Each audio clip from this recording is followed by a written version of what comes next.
Okay, hey everybody, welcome to another episode of On the Wrist from Off the Cuff. Shooting a little follow-up here on a really popular release that I reviewed on the channel recently. It is the Seiko Prospex SBDC101 or SPB143, depending on if you get the international model or the JDM release.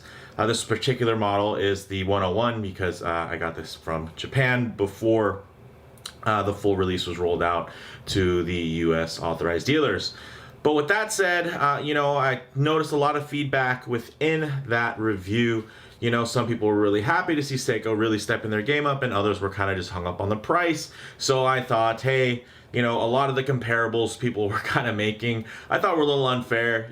People comparing, this watch essentially, a $1,200 Seiko to, like a $200 homage watch, right? And saying, oh well, the homage can have it'll have also a Seiko movement, and not quite as good, but it'll have either the same water resistance or slightly more. It'll still have sapphire, all that stuff, and it'll even have a ceramic bezel. So I see a lot of kind of input from that perspective, which I think is just a little out of context. To me, that's like comparing, of course, a Submariner or something like that to a cheap homage, let's say like an Invicta 89 20 OB, something like that.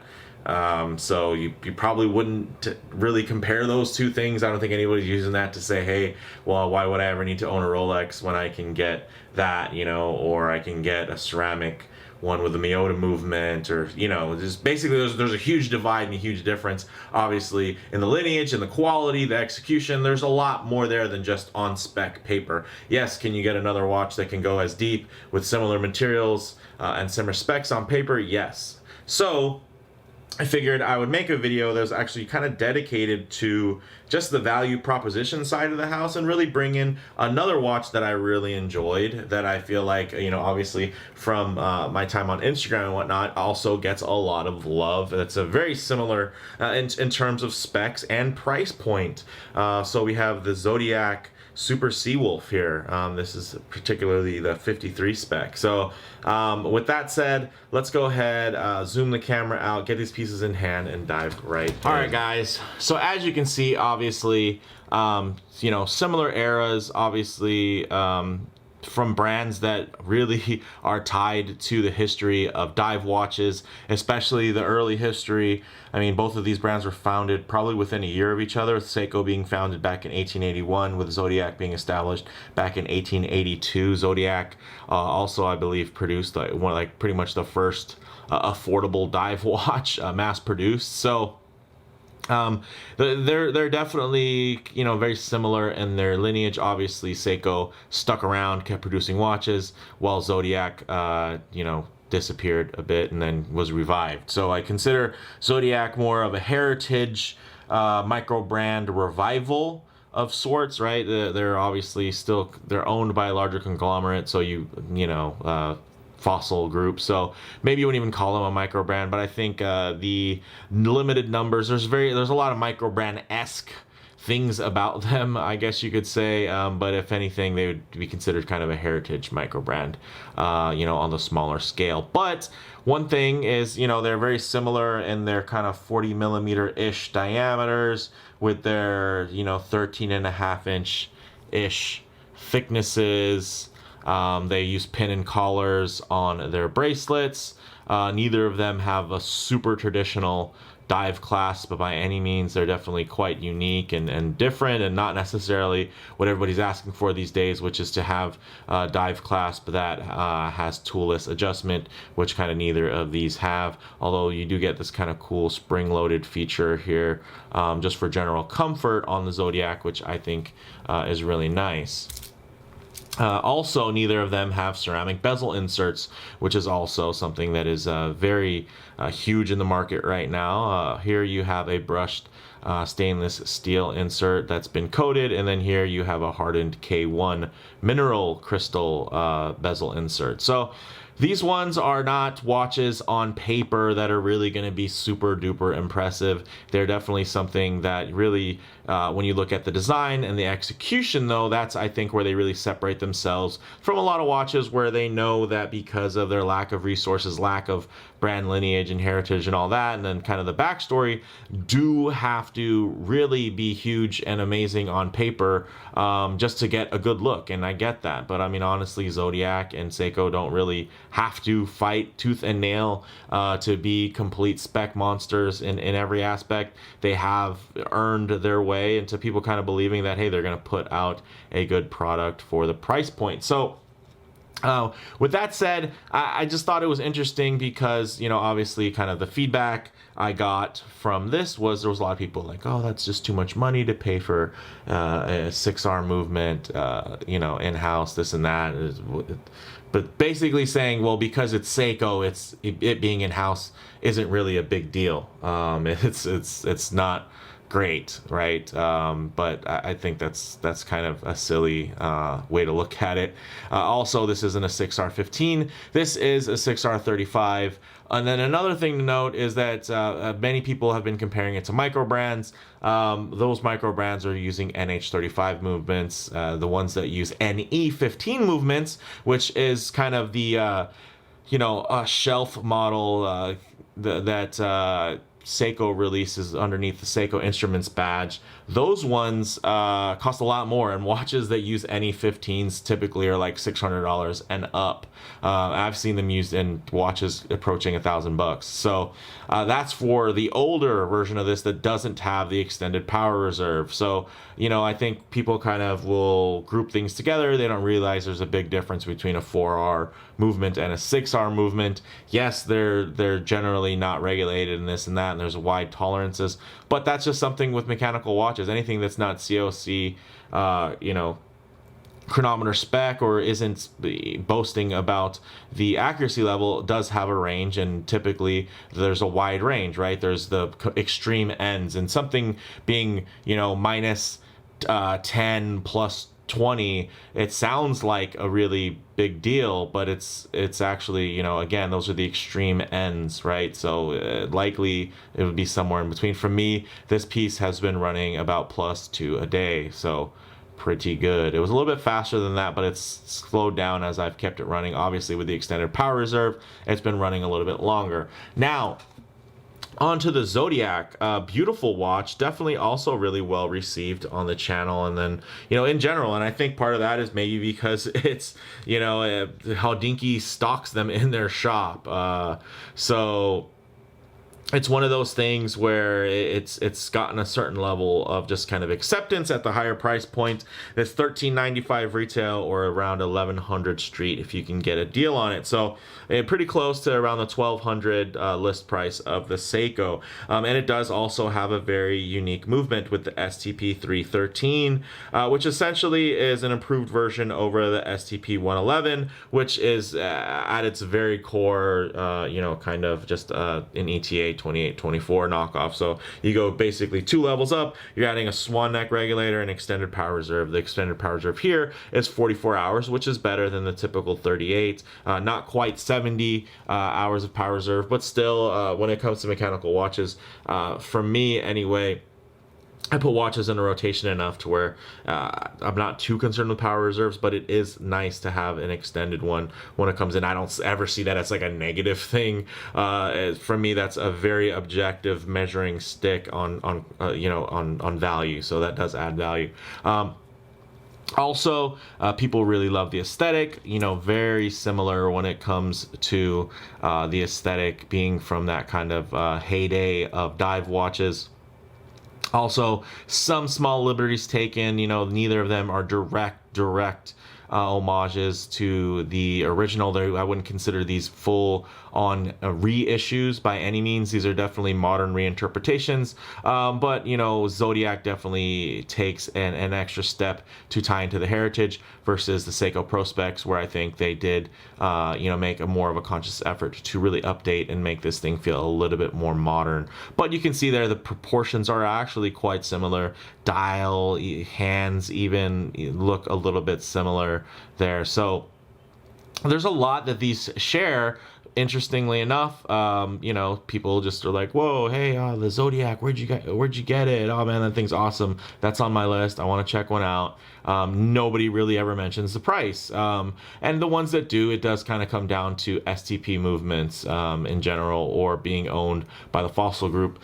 Here, you know, again, there's some enthusiasts that are really behind it. I'm one of them, and then, you know, there's people that are just like, oh well, the rest of the industry essentially caught up, and, you know, I don't want to be paying for a misaligned chaptering. This doesn't have a chaptering, so I always think that's an interesting thing to mention when you're saying, well, I don't want that Seiko because it has, you know, misaligned chaptering. There's no chaptering to be misaligned, so and everything else is aligned quite well. I'd say the only thing I've seen from this model, from the standpoint of QA QC, is how centered the Lume pip is at the 12. It looks like I got very lucky, and mine looks pretty much right on, but you will see some where it looks like it can be slightly off. Everything seems to line up correctly from this perspective, but I'm saying just how centered that Lume pip is at 12 within the triangle is something that I've seen there be a little bit of leeway with. But I mean, that's honestly such an odd thing that you would never know. Also, 120 click bezels. Let's hear them. Ooh. Again, this thing is butter.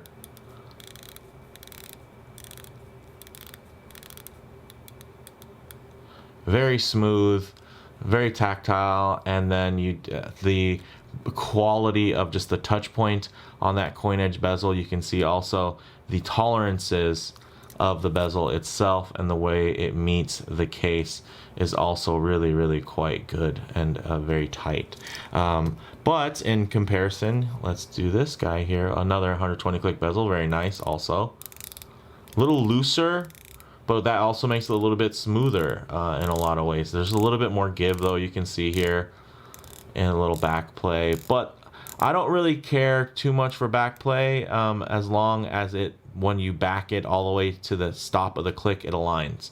My problem is when there's back play and you kind of have to guide it to line up and within the play, and then try to have it sit there. But the fact that this lines up on the click, you know, for me is really good. Also, one thing I really do like is the way that they executed this end link. Very few watches will execute an end link as well as this end link is executed when it comes into regards of a Jubilee bracelet. So you can see there, it doesn't add any extra length, and the way they did that is they actually have the end link terminating before the spring bar. The spring bar is actually within the first link, so it's going to be a little bit nicer, although you are getting a little bit more of a lug to lug here. The lug to lug is about 49.5 versus the lug to lug on the Seiko, which is actually, let's see, it's like 47.5. So a little shorter lug to lug wise when you look at these. And then obviously there's a difference in kind of the case design as well, and you're also getting drilled lugs, and then you know, you're getting a hard coating with the Dia shield from the Seiko. But when you look at even the finish, right, it's a very, you know, it's pretty pedestrian when it comes to this. Is even brushed. I consider this kind of a machined side there.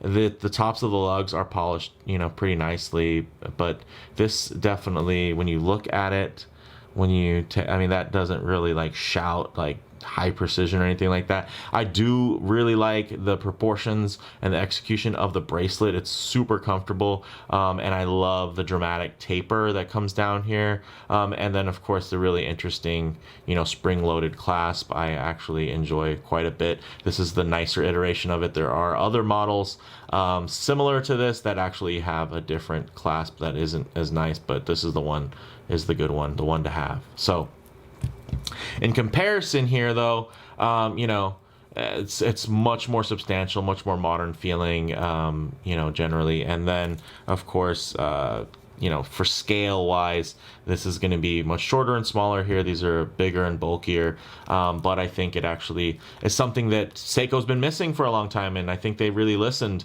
because they bulked up the bracelet. A lot of times you'll see these really thin and very comfortable bracelets from Seiko, but generally, proportionally, they're on the smaller side here. I think it's a really nice balance. And then, of course, you do have a fully milled clasp folding section, which is nice.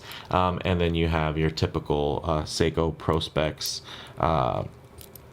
little diver's extension. I pop that off if I can get my fingers in there, my nail with the gloves on. There you go. As you can see, so you can put that over a wetsuit, which is pretty nice. And then the really nice thing is, if you actually look here, because of them using this particular extension, sorry, I'm kind of fumbling with that. Because of them using this extension, it's actually, the ends are actually held in by spring bars on both sides, which means you can update this clasp. So, because it does taper down to 18 millimeters, you can actually put a Marine Master ratcheting clasp on here.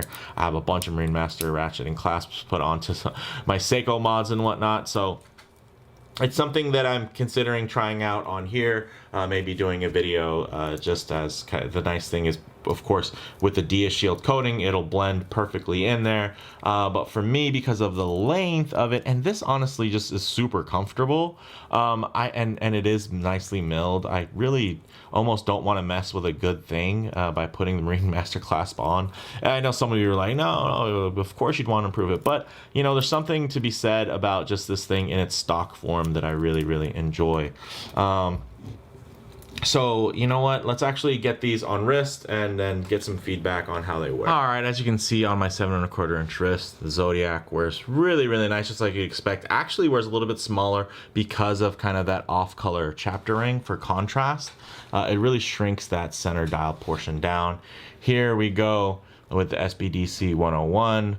Really beautiful, wears nicely as well. I typically wear my watches on this wrist actually, because I write with my left hand. So this is actually probably just a touch tighter than I would normally wear, because your dominant hand typically is going to be a little bit thicker. But as you can see, wears pretty similarly, guys. When you look at these, of course, with the Zodiac playing a couple of tricks on your eyes, but some people are, oh man, that thing looks really big. It really isn't. This thing wears really similar to an Alpinist, which wears small for its size at about 39.5. Most people for the longest time were advertising that as a 38 millimeter watch. Oh, I'm off by just a hair. Let me get one last click. Boom. So as you can see, works really nicely on the wrist. Here, the dimensions are played with just a touch because of that bezel to dial ratio on those proportions there, but I think it looks really great. You can see the way that it lays on the wrist. Really nice. Not too shabby, non-obtrusive, of course, nicely chamfered and contoured on the case here. And then here, although it doesn't have a bunch of contouring, you do have the nicely turned down lugs there. So it does a pretty good job of negotiating that wrist and really just wrapping quite nice. And then you do have, of course, really just one of my favorite bracelets, and a Jubilee bracelet on here. So with that said, let's move into some low light transition and Lume shots for you.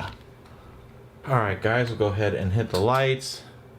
As you can see from a Lume perspective, I mean, at least to my eye, the Seiko has more than a bit of a lead, but a lot of that also does have to do with the fact that there is slightly, I would say, even if it's ever so slightly, just more Lume just application in general. These are wider spaces, so there's more real estate, even apart from the quality of the Lume itself. And of course, the nice thing about Seiko is that it uses its own proprietary in-house Lume, much like everything else that they have that's, you know, pretty much all in-house.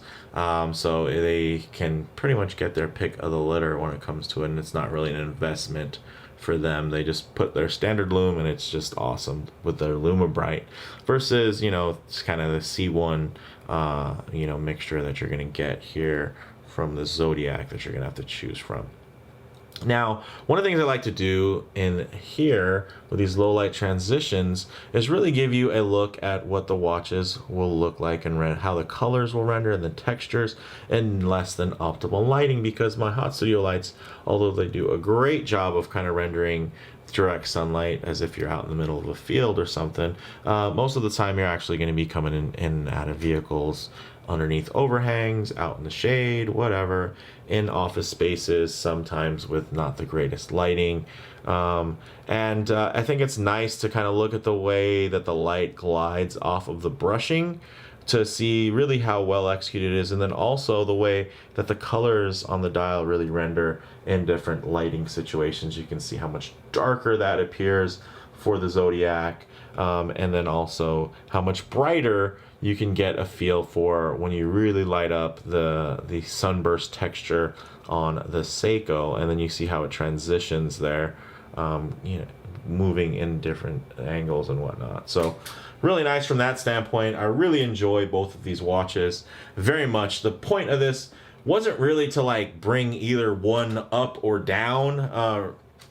I love both of these and own both of these, right? But based on the feedback that I got when I kind of posted them together, I just found it really interesting that people really don't mention pricing as being an issue for the Zodiac. It might be maybe because it's Swiss made, right? Hey, this is Swiss made.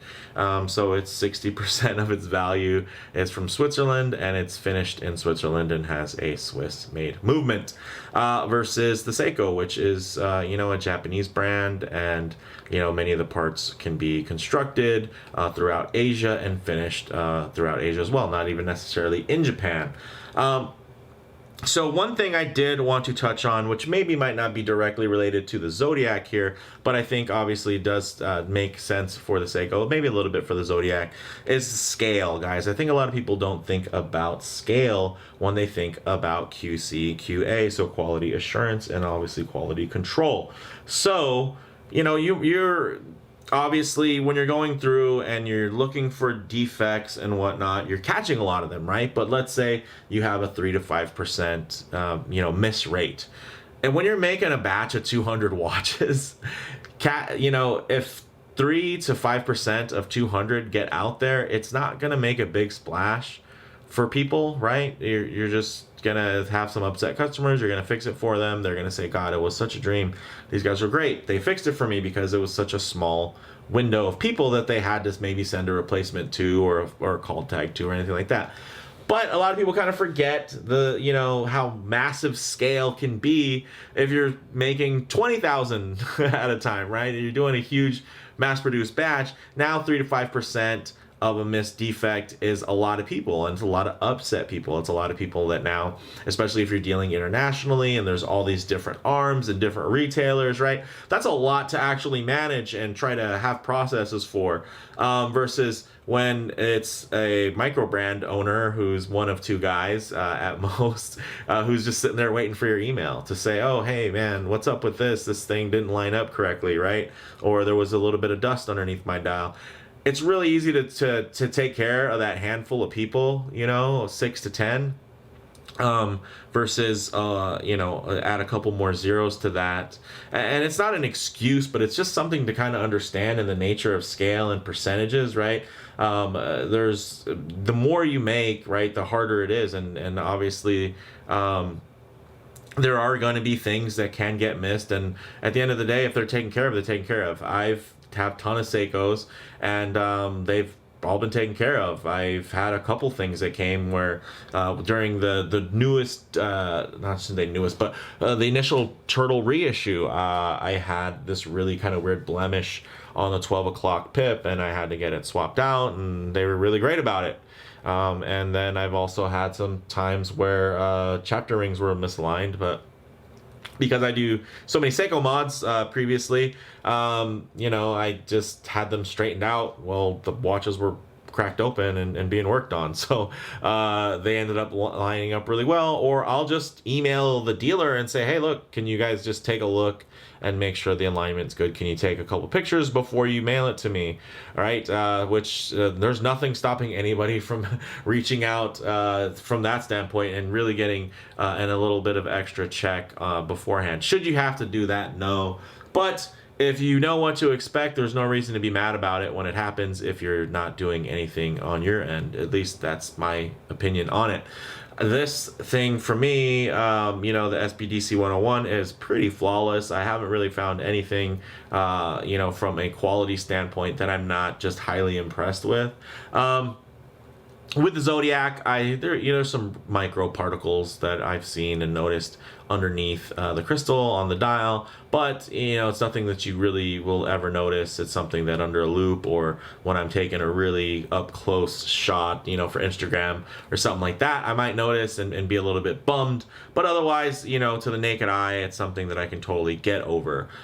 So I think these are really both great watches, but I mean, you think about on paper, right? I'd say on paper the Seiko is probably a better watch, you know, objectively. Better subjectively, I think, you know, there's a little bit of room for play there. It wouldn't be out of control if somebody was like, oh, I like this Zodiac better, or I think it's even a better watch in general. I think they're close enough, but at the end of the day, the price on the Zodiac is more expensive. It's almost $200 more list price, right? And then yeah, you can get deals or whatever, but you know, we got to compare apples to apples here. If something goes on sale, it doesn't automatically diminish the value of another watch because somebody's offering a nice discount and the middleman isn't trying to make a huge profit. So with all that said, let me know what you guys think in the comments below. You like the video, please do a like, and if you haven't already, please subscribe for more content just like this. Thanks, guys.